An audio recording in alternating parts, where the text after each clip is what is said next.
Primary TET 2025-এর প্রস্তুতি উপলক্ষে আমরা যে প্রস্তুতি ক্লাস শুরু করেছি তার আজ ষষ্ঠ দিন।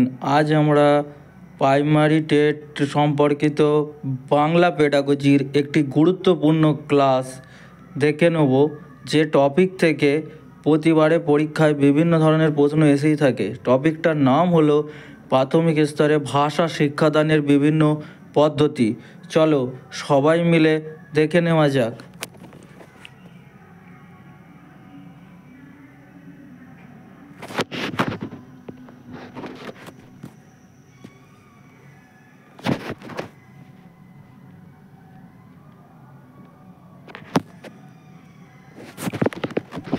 কি বলেছে সবাই দেখো, যে প্রাথমিক স্তরে ভাষা শিক্ষাদানের বিভিন্ন পদ্ধতি।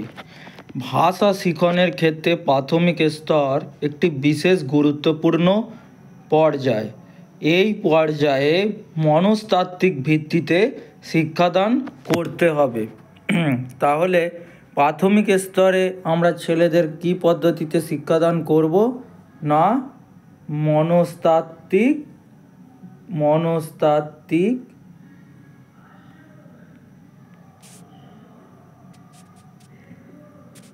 পদ্ধতিতে শিক্ষাদান করব। শিশু মনস্তত্ত্বকে ভিত্তি করে নিম্নোক্ত শিক্ষা পদ্ধতিগুলি প্রয়োগ করতে হবে। এবার পদ্ধতিগুলো কি কি এক এক করে দেখে নেওয়া যাক। প্রথম পদ্ধতি কি বলেছে, বর্ণক্রম পদ্ধতি বা অ্যালফাবেটিক মেথড, বা এটাকে আবার কি বলে, স্বরবিধি পদ্ধতি। তোমাদের হয়তো অনেক সময় দেখা গেল পরীক্ষাতে যে বর্ণক্রম পদ্ধতি না দিয়ে দিল স্বরবিধি পদ্ধতি, তাহলে মাথায় রাখতে হবে যে দুটো পদ্ধতি একই। আর ইংলিশ মিনিংগুলো বিশেষ করে সবাই মনে রাখবে, কারণ আমি আগেই বলেছি ইংলিশ মিনিংগুলো মনে রাখা মানে ইংলিশ পেডাগজির ক্ষেত্রে অনেকটা সুবিধা হবে। যে কোন পদ্ধতি কি ইংলিশ মিনিং সেটা যদি মনে রাখতে পারো, তাহলে ইংলিশ পেডাগজির ক্ষেত্রে অসুবিধা প্রায় হবেই না বললেই চলে। তাহলে বর্ণাক্রম পদ্ধতিকে কি বলছে, অ্যালফাবেটিক মেথড বা স্বরবিধি মেথড পদ্ধতি বা প্যানিক মেথড। তারপরে কি বলছে, দুই হচ্ছে শব্দক্রম পদ্ধতি বা ওয়ার্ড মেথড। 3 কি বাক্যক্রম পদ্ধতি বা সেন্টেন্স মেথড। 4 কি ধ্বনিসাম্য পদ্ধতি বা ফোনেটিক মেথড। 5 কি গল্প বলা পদ্ধতি বা স্টোরি টেলিং মেথড। 6 কি দেখা ও বলা পদ্ধতি, লুক মানে দেখা আর বলা মানে কি সে, লুক অ্যান্ড সে মেথড। আবৃত্তি পদ্ধতি মানে কি, রিসিটেশন মেথড।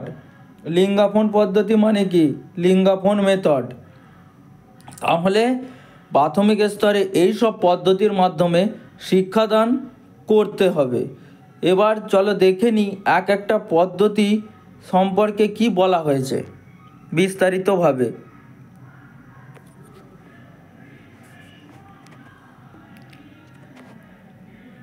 প্রথমে কি বলা হয়েছে, বলা হয়েছে বর্ণক্রম পদ্ধতি বা স্বরবিধি পদ্ধতি। বর্ণক্রম পদ্ধতি বা স্বরবিধি পদ্ধতিতে কি বলেছে, ভাষা শিক্ষাদানের ক্ষেত্রে এটা একটা দীর্ঘ প্রচলিত পদ্ধতি। তাহলে ভাষা শিক্ষাদানের ক্ষেত্রে দীর্ঘ প্রচলিত পদ্ধতির নাম কি না, বর্ণক্রম পদ্ধতি। এই পদ্ধতিতে শিশু শিক্ষার্থীকে একের পর এক বর্ণ শিক্ষা দেওয়া হয়। প্রথমে স্বরবর্ণ ও পরে ব্যঞ্জন বর্ণ, এরপর মাত্রা চিহ্নগুলি উদাহরণ সহযোগে শিক্ষা দেওয়া হয়।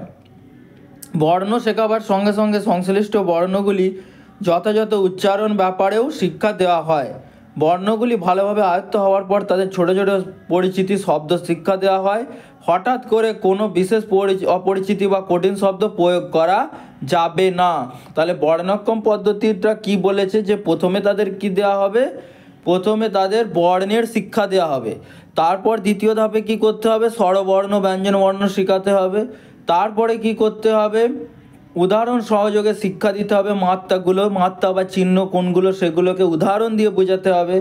পরে কি করতে হবে, উচ্চারণ ব্যাপারে শিক্ষা দিয়ে বর্ণগুলি যাতে ভালোভাবে আয়ত্ত হওয়ার পরে ছোট ছোট শব্দ, খুব বড় নয়, ছোট ছোট যেগুলো পরিচিতি শব্দ সেগুলো তাদেরকে দিতে হবে। হঠাৎ করে কোনো একটা অপরিচিতি বা কঠিন শব্দ এক্ষেত্রে প্রয়োগ করা কিন্তু যাবে না। এই পদ্ধতিতে শিক্ষাদান অবৈজ্ঞানিক ও মনস্তাত্ত্বিক বিরোধী হলেও এই পদ্ধতির প্রচলন সর্বাধিক। এটা সবাই স্টার দিয়ে রাখো। যে বর্ণক্ষম পদ্ধতি বৈজ্ঞানিক না অবৈজ্ঞানিক না অবৈজ্ঞানিক পদ্ধতি, তখন তাহলে কী হবে, বর্ণক্ষম পদ্ধতি বা স্বরবিধি পদ্ধতিটা হচ্ছে অবৈজ্ঞানিক ও মনস্তত্ত্ব বিরোধী পদ্ধতি। এই পদ্ধতিতে শিশু শিক্ষার্থীকে একের পর এক বর্ণ শিক্ষা দেওয়া হয়। প্রথমে স্বরবর্ণ, পরে ব্যঞ্জনবর্ণ, এরপর মাত্রা চিহ্নগুলো উদাহরণ সহযোগে শিক্ষা দেওয়া হয়। বর্ণ শেখাবার সঙ্গে সঙ্গে সংশ্লিষ্ট বর্ণগুলো যথাযথ উচ্চারণের ব্যাপারেও শিক্ষা দেওয়া হয়। বর্ণগুলি ভালোভাবে আয়ত্ত হওয়ার পর তাদের ছোট ছোট পরিচিতি শব্দ শিক্ষা দেওয়া হয়। হঠাৎ করে কোনো কঠিন শব্দ প্রয়োগ করা যাবে না। এই পদ্ধতিতে শিক্ষাদান অবৈজ্ঞানিক ও মনস্তত্ত্ব বিরোধী হলে ওই পদ্ধতির প্রচলন সর্বাধিক। শিক্ষা দেওয়ার সময় এর ক্ষেত্রে কতগুলি ব্যাপারে নজর দিতে হবে। কোন কোন ব্যাপারে নজর দিতে হবে না, প্রথমটা হচ্ছে স্বরবর্ণ থেকে কি করতে হবে, স্বরবর্ণমালা থেকে লিকে বর্জন করতে হবে। আমরা সবাই যখন ছোটোবেলায় অ আ ক খ পড়েছি তখন অ আ ক খর ক্ষেত্রে আমরা লিটা পড়েছি, কিন্তু এখানে পদ্ধতিতে কি বলেছে, এই লিকে বর্জন করতে হবে। কোন পদ্ধতির ক্ষেত্রে না, বর্ণক্ষম পদ্ধতির ক্ষেত্রে।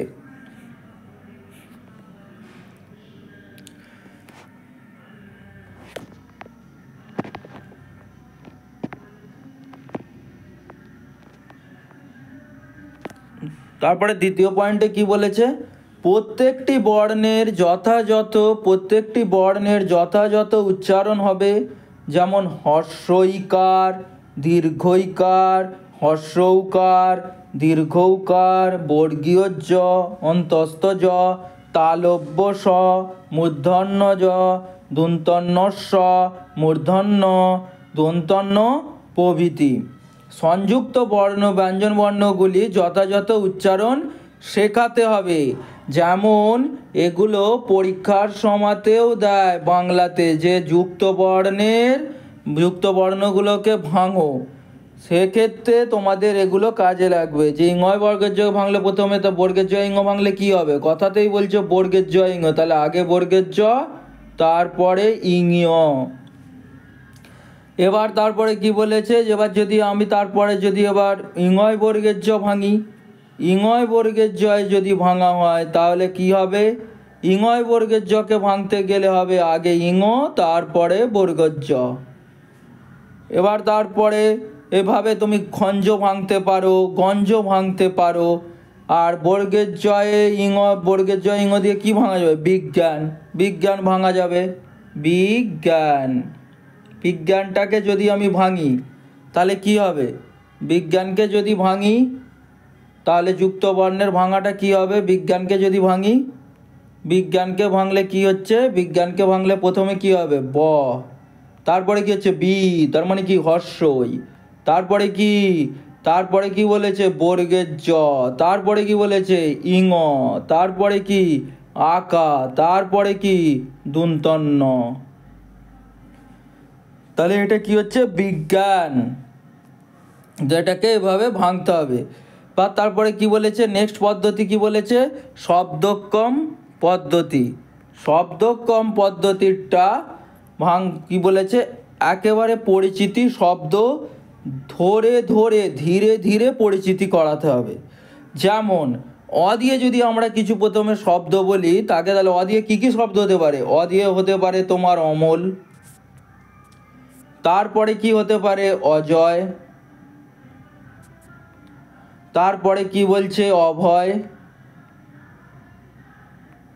তারপরে কি হতে পারে অপর। এছাড়া আরও অনেক শব্দ আছে, তাই তো। সেরকম আ দিয়ে কি হতে পারে আমরা, তারপরে কি হতে পারে আমাদের, তারপরে কি হতে পারে আজ, তারপরে কি হতে পারে আয়, তারপরে কি হতে পারে আলু, আকাশ ইত্যাদি। এক্ষেত্রে আরও কয়েকটা কাজ করা কিন্তু অত্যন্ত জরুরি। সেগুলো কি, শুধু কি শব্দ জানলে হবে না শব্দের অর্থ জানতে হবে? আমরা শব্দটা জানলাম কিন্তু অর্থ না